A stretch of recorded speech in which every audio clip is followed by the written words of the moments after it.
I'm so happy to be here. What a gift and a joy it is to share this space together this morning. Is there anyone else who's here for the first time today? Yay, I'm not alone. I'm actually from Milwaukee, but this is my first time actually here in this sanctuary. So I'm glad that there are other folks here for the first time. Welcome. Thank you for being with us. I want to tell you all a story about my parents. Is that cool? Yes. Great. So my parents joined UU Church West in Brookfield, which is my home church, in 1991 when I was 6. My dad, Eddie, is the son and grandson of Presbyterian ministers, and my mom, Lynn, was raised a devout atheist in small-town Wisconsin. The family joke is that when they joined a UU church, my dad's family all said, "Oh no, he's lost religion," and my mom's family all said, "Oh no, she's found religion." I think of my parents as the quintessential Unitarian Universalists.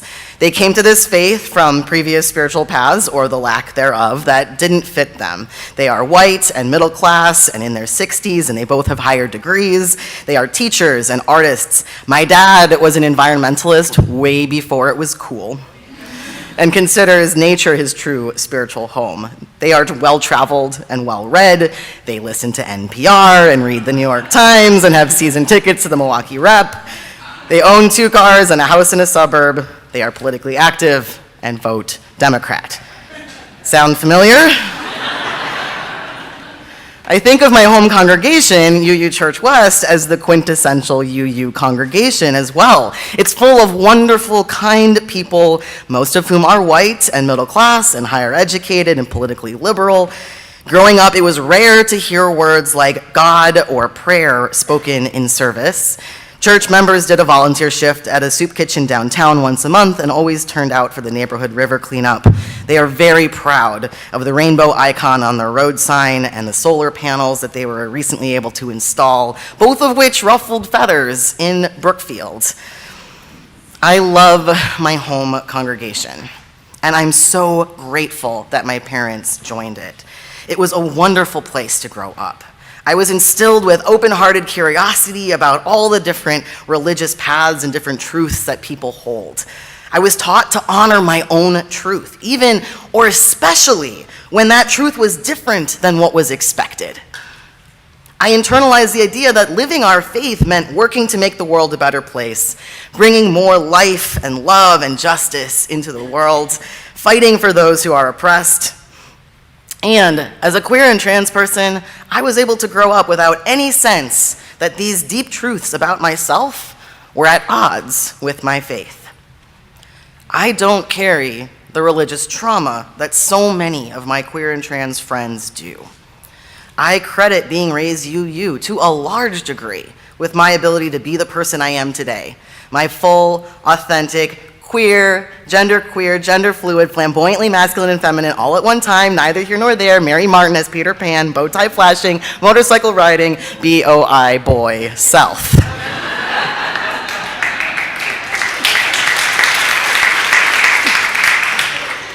But simply allowing me to exist and not actively making it harder for me to be myself in the world was not enough for me to feel a sense of unconditional welcome and belonging in my church as I grew into adulthood. Nor have I ever felt that way in any of the dozens of UU churches I've been to since. I've never felt like any of them were places where I could fully get my spiritual needs met. Why? I was raised here. This is my religion. You would think that those of us who are raised UU would be the ones who would feel most at home in this religion and in our churches, right? The truth is really hard to face. The vast majority of those of us who are raised in a UU church leave. Only 12.5% of the adult Unitarian Universalists in our congregations were raised UU. My parents' church is not my church. Why? Before I answer that question, I want to tell you a little bit more about my parents. I love my parents so much. They're actually coming to the 11 a.m. service. So if you want to meet them, you can stick around. They are wonderful parents. They certainly aren't perfect, but I have never questioned their love and care for me. And they have given me so much. A great childhood, a college education, and acceptance that has grown into appreciation for who I am as a person, even though I am not the person they expected when they were raising me, and the world I live in is completely different than theirs.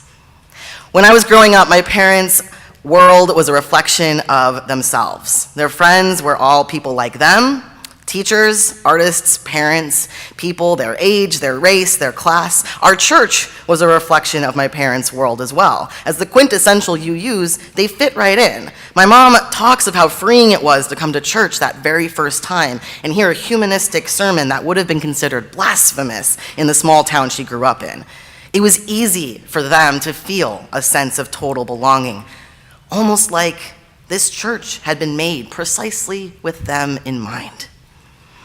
As my sister and I became adults, it became clear that our parents expected our lives to look like theirs without ever being conscious of it.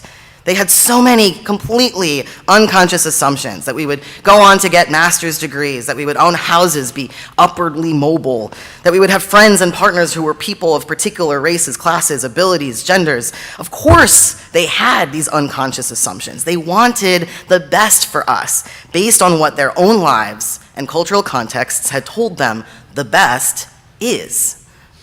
But my life and my sister's life don't look anything like our parents' lives. Our people are not their people. My sister married a wonderful man from Nicaragua who immigrated to Wisconsin to be with her. Spanish is the primary language in their home. Theirs is a multiracial, multilingual community of friends and a huge, vibrant, extended Nicaraguan family.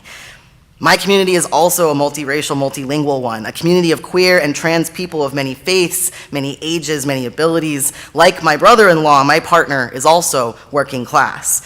He's a generation older than me, and queer and trans and in recovery, and a long-term survivor of AIDS. Our community, our given and chosen family, bridges almost every facet of difference that I can imagine. It's hard for any parent to let go of that framed picture that grows in the mind's eye of what that child's life will be like. It was particularly hard for my parents to grasp that their experience of the world does not translate to the lives of their children. That in order to understand our lives and be in real relationship with us, they had to let go of the things that life had taught them about who and what is most valuable, what is most worth striving for, what success looks like, what the best for their children is, and get curious about what our worlds are like, what our needs are, what's true for us, what brings us life. At a certain point in time, I had to sit my parents down and say, look, I want a real relationship with you. And I know you want a real relationship with me. And in order for that to happen, I need you to stop making assumptions and start asking questions. I said to them, this is way bigger than respecting my name and my pronouns. Calling me by the name and pronouns that feel best to me is a bare minimum for us staying in each other's lives. Because if you aren't willing to do what's necessary in order for me to stay present and not dissociate when I'm around you, there's nowhere we can go from here. But if we are going to be more than people who are simply able to share space, if we are going to have a real relationship, I need you to do more than merely respect the language I use for myself. I need you to be curious about why I use that language. I need you to be curious about my life and my partner's life, how it is different from yours, what a difference those differences make. I need you to respect my truths and my needs. If you can't do this, we can still talk and see each other, but we are going to be people who talk about the weather, not people who are in real relationship. Because we are so different, real relationship takes more than just being friendly to each other. It takes actively engaging with our difference from an open-hearted place and being willing to do the hard work of unpacking and unlearning our assumptions. My parents never really thought about what would happen after their children grew up. They didn't have great relationships with their own parents, so they didn't have good models for how to imagine or plan for what it would be like to have good relationships with their adult children themselves. I think Unitarian Universalism is the same way. I don't think Unitarian Universalism has ever truly thought about what would happen after its children grew up. If the quintessential UU, like my parents, came here from somewhere else, they might not have good models for how to be a religion whose children don't leave. Did you get that? I'll say it again. If most UUs come here from somewhere else, they might not know how to create churches whose children don't leave. They know how to create children. They don't know how to create churches whose children don't leave. Beyond that, they might not know what it would be like to create a religious community where people who are different from them don't leave. It's not that our churches aren't welcoming. Of course they are. As a young, queer, trans, raised UU, I absolutely feel like I can come through the doors of any UU church and be given a warm smile and a hymnal and a place to sit. I know I won't be told I'm going to hell or be expected to believe something I don't believe, and I'm reasonably sure that no one will be actively awful to me because of who I am or how they perceive me. There's no understating how important this is. It's deeply meaningful. I can't tell you what it means as a queer and trans person to have been raised in a faith tradition where people like me weren't condemned. But the promise of not being told I'm going to hell isn't enough to make me want to come to church every week. It takes a little more than basic human decency for me to want to show up, get out of bed, leave my couch with my corgi, and actually get my spiritual needs met. I love my corgi. The only time I have ever gotten the feeling of radical welcome, unconditional affirmation, and deep spiritual connection in UU spaces was when I was a teenager. Things were hard as a teen. I didn't have language yet to describe who I was to myself or to anyone else. I struggled with depression and anxiety. UU Youth Space was my saving grace. We didn't always get it right, but in those spaces, I truly felt the saving power of this faith. There were three things that were constants when we worshiped. We co-created it, we worshiped in the round, and oral tradition songs provided the bedrock. When we got together, someone would say, okay, who wants to go plan worship? And a bunch of people would go off and make a plan together collaboratively. We always worshiped in a circle with a chalice at the center, and we usually sat on the ground or got close or held hands. We sang. We never once used a hymnal or a piano. No shade. But we didn't use it. We sang rounds and counterpoints and made up harmonies, and no one ever knew when the song would end. It just ended when it was done. Can you imagine it? Can you imagine worshiping that way? How embodied it was. It wasn't about thinking. It was about feeling and being together. Can you imagine what it was like for me to supposedly grow up and be expected to worship with the adults? With their rows of chairs and their hierarchical leadership and their hymnals and their orders of service? No shade. I'll never forget being 17 years old when the youth group was invited to do a youth-led service. All we wanted to do was put the chairs in a circle. Because that was how we worshiped. We couldn't do it any other way. And mind you, this was UU Church West, not First Church. The seats are not nailed to the floor. But someone said no. There was an unwillingness to embrace change, even for one single Sunday. There was an unwillingness to do something different, something possibly uncomfortable, in service of us and our gifts. A few years back, I heard UU minister Reverend Rob Hardy's preach on the topic, willing to be changed by what we've started, a line from one of our hymns. And I was immediately transported back to being 17 and feeling that sense of rejection over the damn chairs.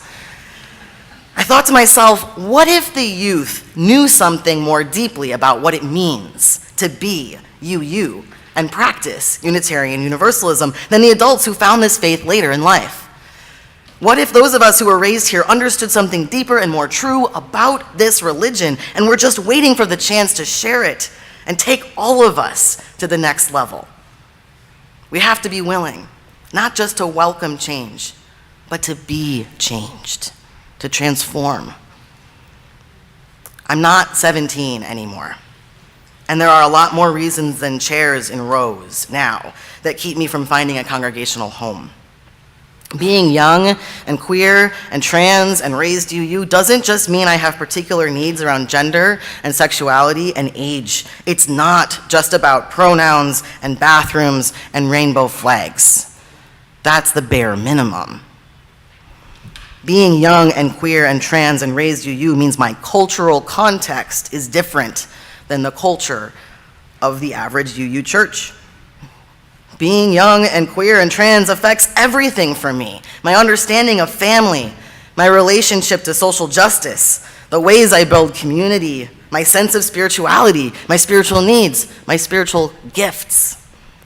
In order for me to feel radical welcome, in order for me to feel home in a church, even the church of my birth, that church must be willing to not just change, but be changed. Evolve, be transformed. In order to stay in real relationship with their children, my parents had to let go of what was comfortable and familiar for them. If they wanted us to be more than people who talked about the weather and other purely superficial topics, they had to be willing to get really uncomfortable. Recognize that they didn't have a map for where they were going, that they didn't know the path, and that was okay. They had to recognize that things that had worked for them in their lives didn't work for their children. They had to get curious about the difference that our differences make. Are you curious about the difference that our differences make here in this congregation? Crickets. Don't scare me like that. Thank you. Do you want to know a secret that really shouldn't be a secret? Thank you. Difference is Unitarian Universalism's superpower. It's true. Think about it. Within Unitarian Universalism, we are different from one another in ways that are really rare for people who share a religion. Belief. In this very room, there is somebody who worships the natural world, somebody who believes in incarnation, somebody who speaks to the ancestors, someone who believes in the scientific method, someone whose holy texts are the Bible, the Quran, and Mary Oliver complete works of poetry. In this room, there is someone who believes in a single God, someone who believes in many gods, and someone who believes in no God. Just think, there are quite likely as many unique beliefs and understandings of the world and our place in it as there are people in this room. This, my friends, is our greatest uniqueness and our greatest strength. In our world today, we desperately need communities like ours, communities of people who build bridges across the sort of lines of difference that we have been taught make it impossible for people to understand each other, break bread together, love each other. But in order for Unitarian Universalism to tap into its superpower and live into its potential, the potential to form communities in which people engage with deep difference, not just belief, but also sexuality, gender, race, class, ability, age, politics, and more, we have to be willing to be transformed by our relationships across lines of difference.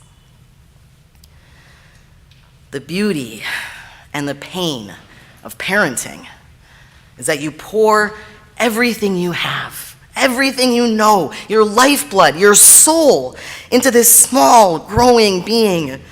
You're willing to do anything for them, whatever it takes, and you have no idea where this being will end up, what they will do, who they will be. But you give of yourself anyway. You sacrifice for them anyway. What and who are you willing to sacrifice for? Are you willing to sacrifice in service of this community, the children and the youth, and all of the other precious souls here? Are you willing to put yourself on the line? Are you willing to give something up? Some time, some comfort, some binary understanding or baked-in assumption about how the world works so that someone else can be here and stay here? Yes. Thank you. I hope so. I'm not trying to force you to, agree to do something here, but I will tell you that after I had that conversation with my parents about what it was going to take for us to have a real relationship across our lines of difference, I'm really happy to say that they embraced the challenge. Thank goodness, because they're going to be here, right? It would be super awkward if they were like, oh my God, we haven't done that. They have. It has not been easy. There is nothing comfortable about it.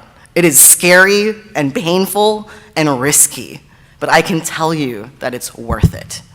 And we are all being transformed because of our willingness to sacrifice. You see, when you're in relationship across lines of difference, it expands your world.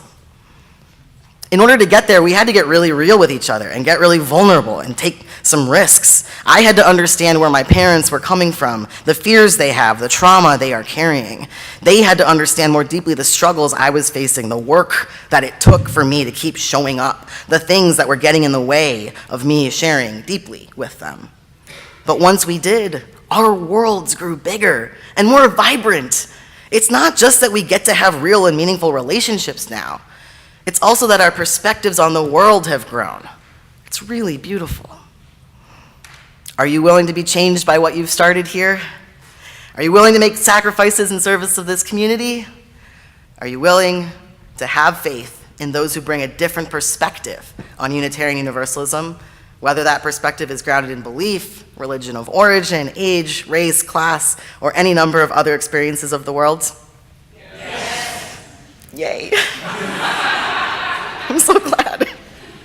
Everything you are, everything that is best about this beautiful community that you have built here so far is the result of hard work, deep love, vision, and faith.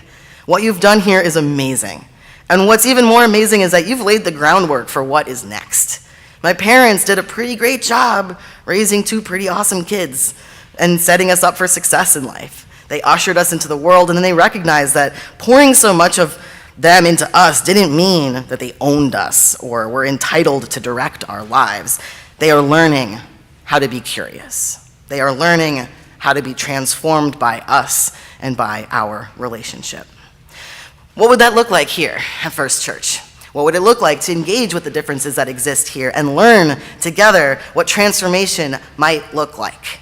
What would it look like to hand the baton to those who can take the vision that you've had here even further to the next level? In my home church 18 years ago, being willing to be transformed would have meant not just putting the chairs in a circle for one service, but putting the chairs in a circle regularly. It would have meant not just inviting the youth to lead service once a year, but inviting youth to serve on the worship committee and transforming the entire practice of worship. Learning how those who have been raised UU worship and recognizing that as a deep and true expression of Unitarian Universalism. This sort of transformation is a tall order. It's not easy. It's not safe. It's not comfortable. And in order to heal our world, it's necessary. I firmly believe that this is the place where we can practice this. Because engaging with difference is a spiritual practice. Practice means making mistakes. Practice means getting messy and being vulnerable. Practice means taking risks and trying new, uncomfortable things and getting them wrong and trying again and again because our world needs us to, because we need each other to. So, what can you do to embrace transformation? What is the next way that you can expand the circle of inclusion and belonging? What can you do to learn and share more about the differences that exist here, but have stayed hidden beneath expectations about who's here and who's not? We are called, as Unitarian Universalists, to be more than simply friendly and good people. We are called to practice transformation through relationship and to take that practice out into the world. So, thank you for joining me in that practice, because it is truly one of the most holy, life-changing, and world-changing things that we can do together. Amen, Ashe, Aho, and blessed be.